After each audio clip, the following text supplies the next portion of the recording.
OP, reflexiones al hilo sobre comunicación y opinión pública, con Damián de Glaube y Carlos Lazzarini. Hola, ¿qué tal? ¿Cómo les va? Y acá estamos en un nuevo episodio de OP Podcast que, como ustedes saben, esta tercera temporada se la hemos dedicado especialmente a aquellos autores y autoras de libros, de textos, de cursos que tienen que ver con la comunicación política y la opinión pública, que son los temas que siempre abordamos y que nos siguen quienes escuchan a OP. Hola Damián, ¿cómo estás? ¿Qué tal, Cali? ¿Cómo andás?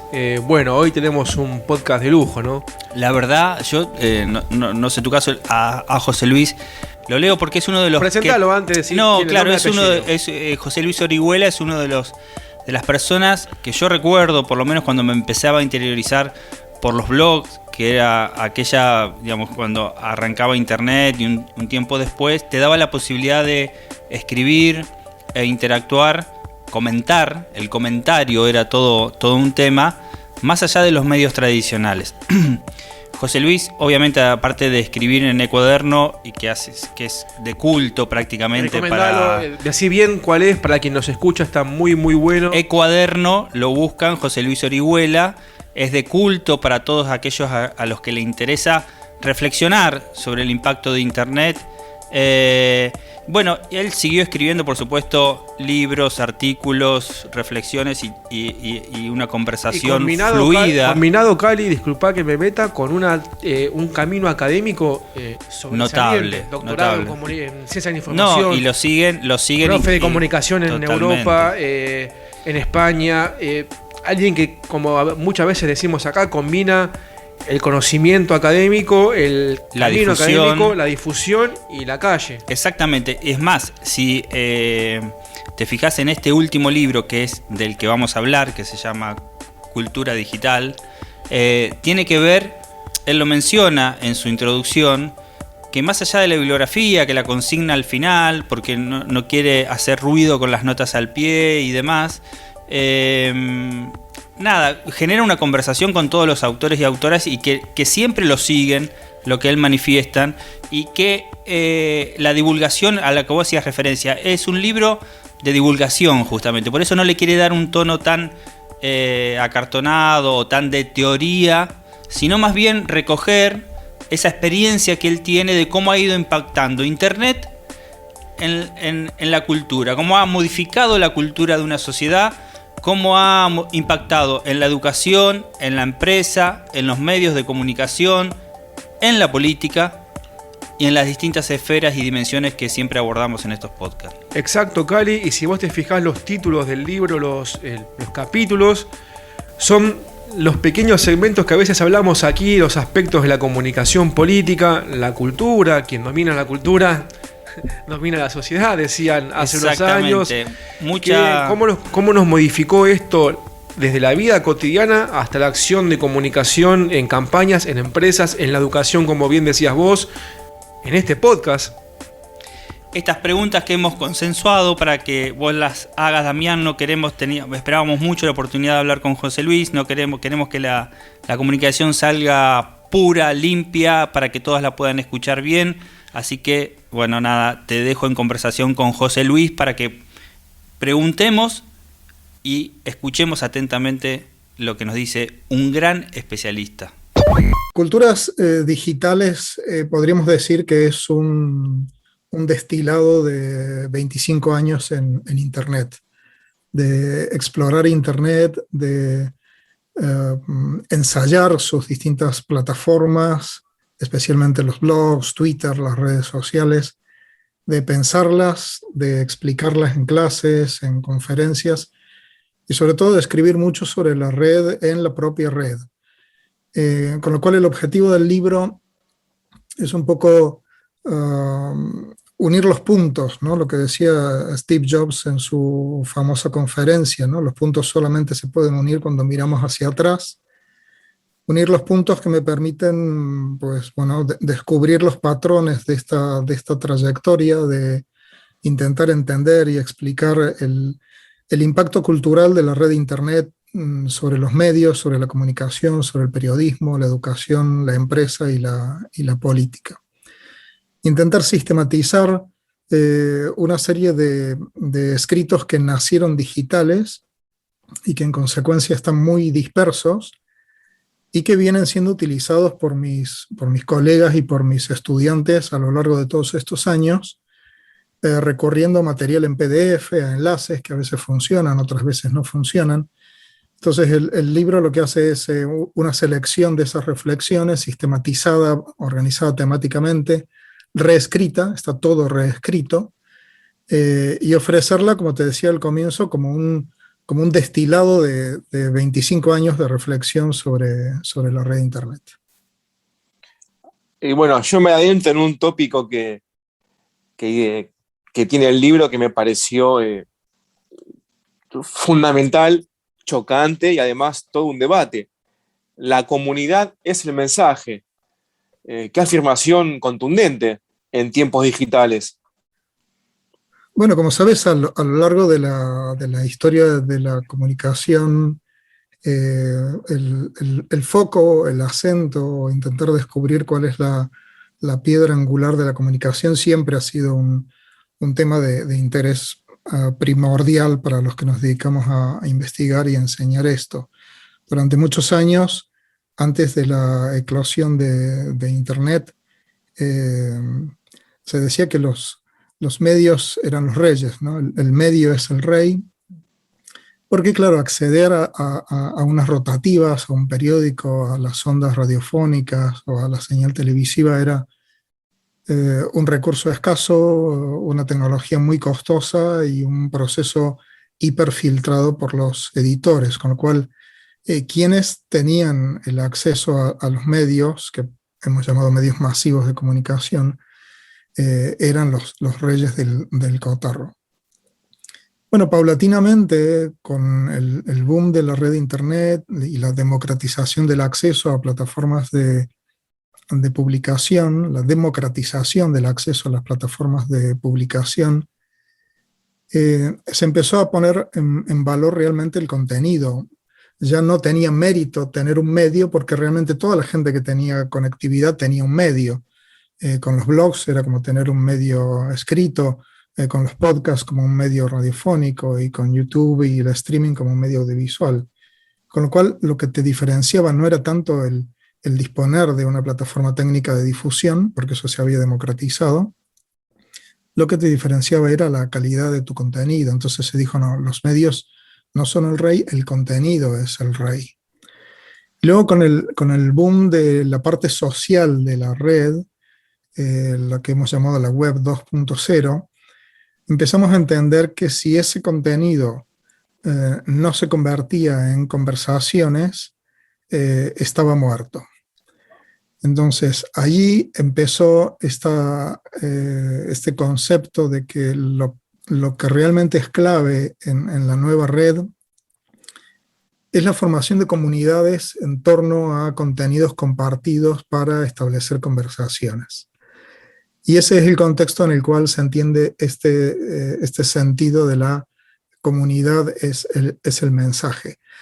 Es otra forma de llamar a lo que llamamos sencillamente medios sociales, otra forma de hablar de medios sociales o de web social, es decir, en clave McLuhiana, en vez del medio es el mensaje o el contenido es el mensaje, es decir, la comunidad es el mensaje. Tiene que ver con el engagement, tiene que ver con el feedback de las audiencias, tiene que ver con la conversación social en redes como Twitter, por ejemplo. Esta es un poco la idea, que efectivamente es una idea rompedora para los viejos parámetros de la comunicación pública. Y ahí voy un poquito a lo que dejaste picando, ¿no? Internet 2.0, estas nuevas formas de comunicar, ¿es una ruptura total? ¿Hay un nuevo paradigma, unas nuevas maneras que aún quizás no comprendemos del todo bien y se comienza a investigar? ¿O es simplemente una convivencia con antiguos medios? ¿O es, como hablábamos quizás en otros episodios del podcast, un nuevo canal, una nueva manera que supera todo lo anterior, o al menos le cambia todos sus paradigmas? ¿Cuál es tu visión de esto? Si bien veo que en el libro la has trabajado mucho, cuál es el impacto de esto, ¿no? El cambio que ha generado sobre todo en las nuevas generaciones. La gran ruptura del escenario de la comunicación pública lo produce la red de Internet, es decir, lo que hoy podríamos llamar la 1.0. Es lo que yo analizo en los famosos paradigmas de la comunicación, que finalmente los he recogido en un libro. Es un texto que tiene casi 20 años, en el que intento explicar 10 transiciones entre los viejos modos de comunicación y los nuevos modelos de comunicación que imponía Internet, que básicamente tenían que ver con la dimensión hipertextual de las narrativas, el carácter interactivo de la comunicación, no la comunicación unidireccional y asimétrica de los medios de masas, la dimensión multimedia, es decir, que todos los medios podían trabajar en todos los formatos de información, texto, audio, vídeo, gráficos, animaciones. Entonces yo creo que la gran transición entre modelos de comunicación, el gran cambio de paradigma se produce con Internet y específicamente con la web. Lo que ocurre es que la primera experiencia de la web, la que tenemos a partir del año 93, 94, con el surgimiento de los navegadores gráficos, es una web que es percibida por los usuarios en términos de una plataforma de consulta y búsqueda de información. La principal actividad de los usuarios es intentar encontrar contenido valioso con la ayuda de los índices y después de los buscadores algorítmicos. Pero claro, las plataformas, primero los blogs y después las redes sociales generalistas como Facebook y las redes sociales más o menos especializadas en información y con una restricción narrativa como el caso de Twitter por los 140 y después 280 caracteres, imprimieron una nueva dirección a esa transformación y la hicieron, digamos así, más social. La experiencia fundamental de los usuarios ya no era solamente consultar información subida por otros, por quienes tenían conocimientos de HTML, acceso a servidores, conceptos de diseño, etc., sino era subir su propio contenido. Y pasamos de un modelo de información a un modelo de participación. Esto es lo que constituye la revolución 2.0. El impacto de estos dos momentos de Internet, el 1.0 y el 2.0, supone efectivamente un cambio radical, en el sentido literal de la palabra, de paradigmas respecto de lo que funcionaba antes de Internet en los medios de comunicación de masas. Y ese impacto, esa transformación, no hace necesariamente desaparecer a los medios, pero les obliga de formas bastante radicales a cambiar su lenguaje, a cambiar sus temas y sobre todo a cambiar su relación con las audiencias. Y aquí en esta línea que es sumamente interesante, me adelanto la quizás pregunta final que tenía preparada, que es el título del libro, o más bien aquella tesis o intención. Esto lleva a una humanidad digital, a un impacto en la cultura. En términos gramscianos, quizás quien domina la cultura domina la sociedad. ¿Cómo ves, cuál es tu visión de esto? ¿Cómo genera la vida digital una nueva cultura? Y esto tiene, más allá de otros valores, distintos impactos, ¿no? A veces tenemos una hiperconectividad, pero menos se escucha. También una mayor libertad de expresión, lo mencionás en el punto de activismo político, pero bueno, también empiezan problemas como las fake news, etc. Esta nueva cultura digital, si se puede hacer el desafío, ¿en dónde estamos y hacia dónde nos lleva? El libro se inicia con una frase de Marshall McLuhan, de un libro que publicó en 1964, que se llama Understanding Media, que dice que el mensaje de cualquier medio o tecnología es el cambio de escala, ritmo o patrones que introduce en los asuntos humanos. McLuhan explicó en sus textos visionarios que el impacto más profundo que produce una tecnología no proviene de sus contenidos, entre comillas, editoriales, no son los contenidos que canaliza el medio lo que acaba impactando socialmente, sino sobre todo lo que ocurre es que cuando la sociedad adopta de manera masiva una tecnología, como hemos hecho con los aviones, con los trenes, con los automóviles, con los ordenadores, con la televisión, lo que produce fundamentalmente es un cambio de cultura. Cuando la sociedad adopta de manera masiva una tecnología, cambia la cultura. Y esos cambios que se han venido produciendo en la cultura por la adopción de las herramientas y de las plataformas de Internet en los últimos 25 años, es lo que analizo en este libro, que precisamente por eso se llama Culturas Digitales. La digitalización, como todas las tecnologías, sobre todo como todas las tecnologías que son poderosas, tienen la virtud de ayudarnos a ser más eficaces en nuestro trabajo, en este sentido, un trabajo que tiene que ver con comunicarnos eficazmente con los demás, pero siempre esas tecnologías poderosas tienen, pensemos en los automóviles y los accidentes que se producen con los automóviles, siempre tienen un peaje. Es decir, la adopción de tecnologías poderosas, como el caso de Internet, genera también grandes zonas de sombra.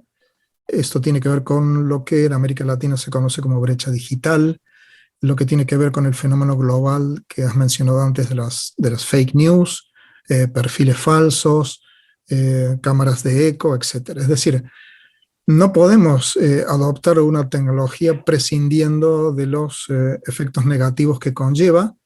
El gran reto, y eso está también en el trasfondo de este libro, es lo que yo llamo alfabetización digital, es decir, entrenarnos para utilizar eficazmente una tecnología poderosísima al mismo tiempo que minimizamos sus efectos secundarios negativos. Y hay, bueno, una pregunta que es un poco egoísta de nuestra parte. Aquí hacemos a veces promoción de las capacitaciones, los momentos en donde la comunidad de la comunicación política se encuentra, las actividades en conjunto. Y vos sos docente, has tenido mucha actividad conferencista, docente, y mencionás un poquito cómo la tecnología cambia los procesos de educación y de capacitación. Esto claramente, y más en pandemia, vino para quedarse, digamos, no hay vuelta atrás. ¿Cómo se conjuga todo esto con los tiempos de atención, con la posibilidad de llegarle al alumno, con la disponibilidad de bibliografía más fácil quizás que en tiempos anteriores? Hay un nuevo tiempo ya definido, ya una metodología con las nuevas tecnologías, con la vida digital en la educación, o aún falta un poco de adaptarnos a esta cuestión? Bueno, aquí hay un punto de ruptura muy importante que efectivamente es la pandemia. Es decir, antes de la pandemia, cuando hablamos de la urgente necesidad de adoptar herramientas digitales en muchísimos ámbitos de la actividad, en la educación, en la empresa, en la política, en las instituciones, a título personal, para la gestión de nuestras marcas personales, hablábamos del gran mantra de la transformación digital. La transformación digital eran las palabritas clave que te encontrabas en todos esos eventos sobre el mundo digital que se han estado produciendo hasta la pandemia. La pandemia lo que hizo fue acelerar de una manera extraordinaria la urgencia de que las empresas, las instituciones, la educación y los profesionales adoptáramos rápidamente, además, un modo de vida digital. La pandemia nos planteó a todos, con independencia del sector económico en el que estemos funcionando, el gran reto de pensar y de diseñar cómo sería nuestra actividad corporativa, institucional o profesional si solamente tuviéramos que desarrollarla a través de Internet. Eso fue lo que constituyó fundamentalmente las restricciones de movilidad durante la pandemia. El confinamiento nos puso en situación de entender que efectivamente para la transformación digital no había vuelta atrás y que había que dejar de hablar acerca de transformación digital y transformarse digitalmente, a veces de un fin de semana para para la semana siguiente, como nos ocurrió a las universidades presenciales, que pasamos de un viernes a un lunes a convertirnos en completamente virtuales. Entonces, la pandemia es un punto de inflexión importantísimo en este proceso, es un proceso que no tiene vuelta atrás y que me parece que nos lleva a un nuevo estadio de lo que podríamos llamar la vida digital o el ser digital, ¿no? Que es vivir conectados, asumiendo que la tecnología no es un lujo ni un elemento periférico de nuestra vida cotidiana. Qué definición, qué definición. Y ahí te hago quizás un approach. Vos mencionás que hay un precio a estar conectado. ¿Este precio cómo incide en la sociedad? Bueno, todas las tecnologías, insisto, no solamente de las tecnologías de la comunicación,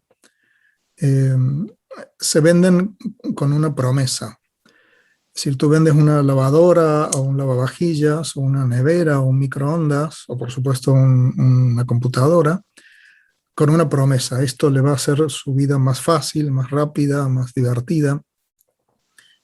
Esa es la forma en que la industria consigue enganchar a la sociedad en cada nueva innovación que va lanzando al mercado.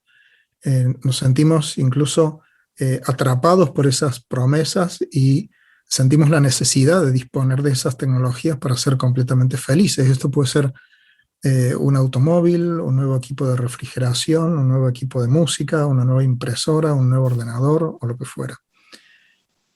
Lo que ocurre es que también detrás de esa promesa, como decíamos antes, las tecnologías tienen zonas de sombra, es decir, tienen impactos que son negativos, pero insisto, todas las tecnologías, o sea, si piensas en un cuchillo con el que un sushi man puede prepararte una cena maravillosa, con ese mismo cuchillo te puede cortar el cuello, ¿no?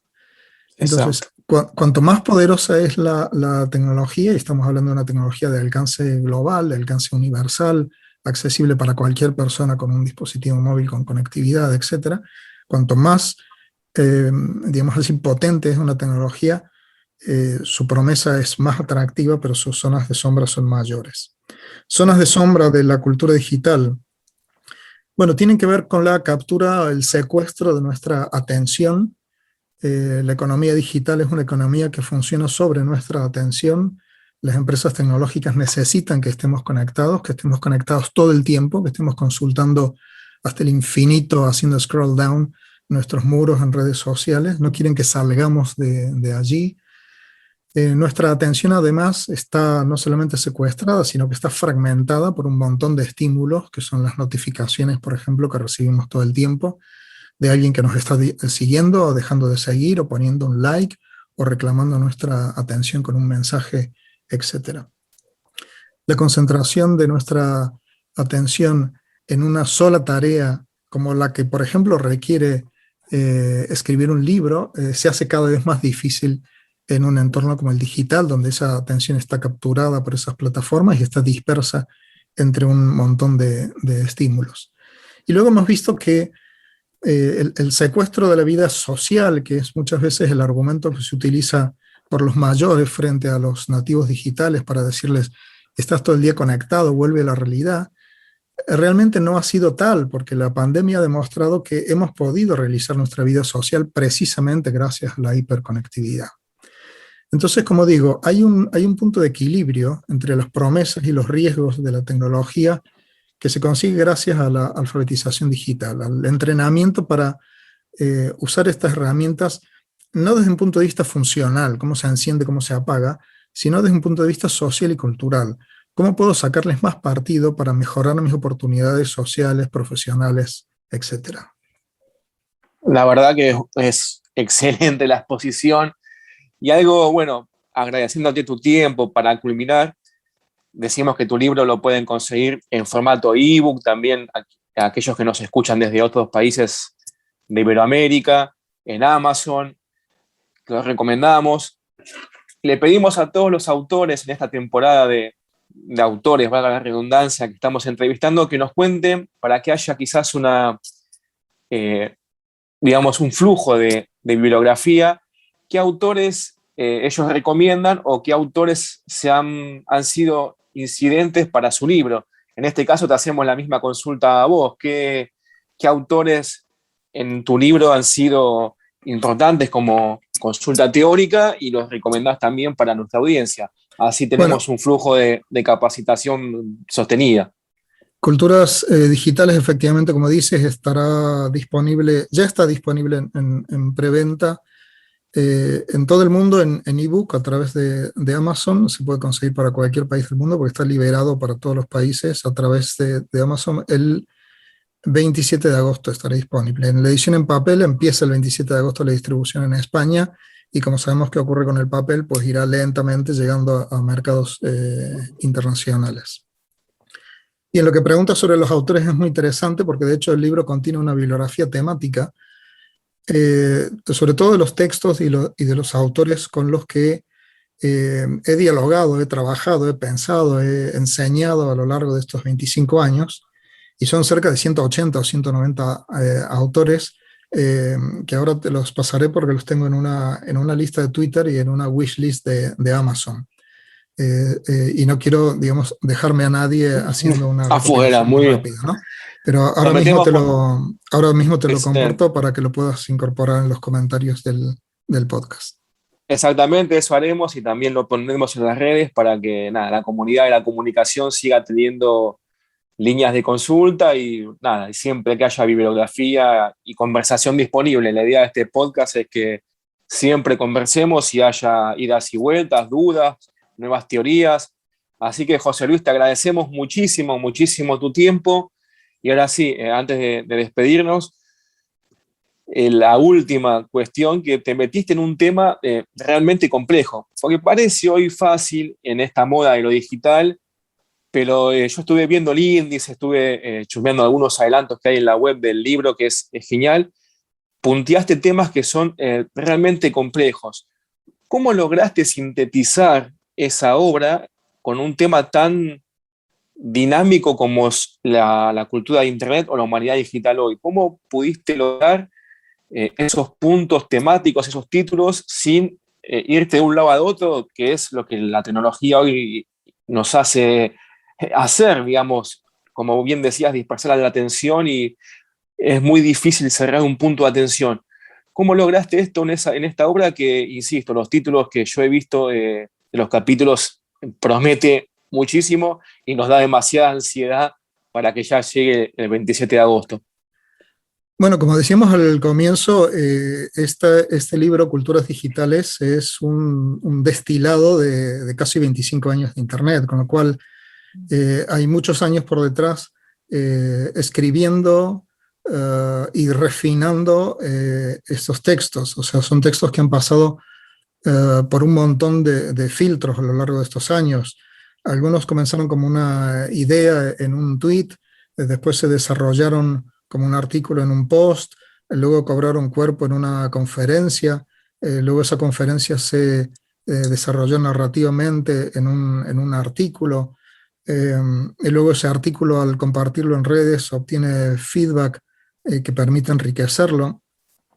Y luego, cuando retomo esos elementos a lo largo del tiempo, o sea, cosas que escribí, no sé, en el año 2002 o el año pasado, cuando las retomo, tengo una perspectiva que me permite no necesariamente mantener la misma idea y la misma posición que tuve cuando empecé a escribir, por ejemplo, sobre blogs, sino que la perspectiva, cuando ahora escribo sobre blogs, incluso después de haber escrito en 2006 un libro que se llamó La Revolución de los Blogs, tengo una visión, digamos así, enriquecida por lo que ha ocurrido con el impacto, por ejemplo, de las redes sociales sobre la blogosfera, ¿no? Entonces, son temas sobre los que vengo trabajando con mis estudiantes y con mis colegas, sobre los que vengo escribiendo, sobre los que vengo dando conferencias y seminarios durante mucho tiempo. Por eso decía al comienzo que es un destilado, es una obra de maduración sobre un tema que me ha apasionado muchísimo desde que llegué a España, que es, como decíamos al comienzo, el modo en que Internet impactó especialmente sobre la comunicación, sobre los medios, sobre el periodismo, sobre la academia, sobre la universidad y sobre las empresas. Bueno, te agradecemos tu tiempo, ha sido un gusto para nosotros, un honor también, y bueno, realmente muy esclarecedor y esperemos que este debate siga, continúe y no se detenga, que es la idea de esta conversación. Te agradecemos muchísimo, José Luis, tu sapiencia para con nosotros y los minutos que nos has dado. Muchas gracias, Damián y Carlos, y yo quedo a vuestra disposición, a lo mejor a partir del 27, cuando tengáis disponible el libro en ebook en Argentina y lo hayáis podido consultar, pues podemos tener una conversación ya a partir de los textos que hayáis podido procesar y con todo gusto volvemos a conversar. Muchas gracias a vosotros. No, Cali, como nos pasa a veces en este podcast, simplemente hay cosas que te dejan así, choqueado, en silencio, que no te decís dame más y más. Un lujo, aparte, bueno, logramos que saliera nítido, no queríamos que tuviera ninguna interferencia, seguramente. El gesto de él, la verdad, con su tiempo, con la distancia, la pandemia, nos dio muchísima alegría que nos brinde tanto tiempo, ¿no? Sí, un libro que, como él dice, está ahora en tiempos de preventa, pero ya difundiéndose, así que seguramente va a haber muchos interesados en conseguirlo. Y como siempre, generar esta conversación con nosotros, que saben cómo hacerlo a través de las redes sociales de OP Podcast. Nos escuchan en WeTalker, en Spotify, justamente en Twitter. En todas noticias, en Twitter, en Clásica y Viral, en Conversatorio, buscan en todos OP lados. Podcast, lo van a encontrar y van a poder conversar con nosotros, reflexionar sobre lo que nos decía José Luis y seguramente, ojalá tengamos la oportunidad de conversar con él nuevamente, habiendo recogido un poco las inquietudes y ya cuando el libro esté más difundido, profundizar más sobre ese texto, ¿no? Exacto, ¿no? O sea, además es muy interesante, como te decía al comienzo, los tópicos que toma, los temas, cómo los aborda y vos fijate la bibliografía, ¿no? Impresionante, sí. La teoría que ha tomado y cómo la lleva a la práctica en sus años de docencia, en su camino académico. Te digo que hay muchos comunicadores, asesores, consultores que están esperando ansiosamente leer el libro de José Luis porque lo siguen habitualmente, ¿no? Sí, además ya hubo una previa, creo que se veía. Sí. Hay un estado de ansiedad como pocas veces, ¿no? Sí. Así que un placer. Bueno, Damián, nos volvemos a encontrar en un próximo episodio de OP. Así es, Cali. OP, reflexiones al hilo sobre comunicación y opinión pública, con Damián de Glaube y Carlos Lazzarini.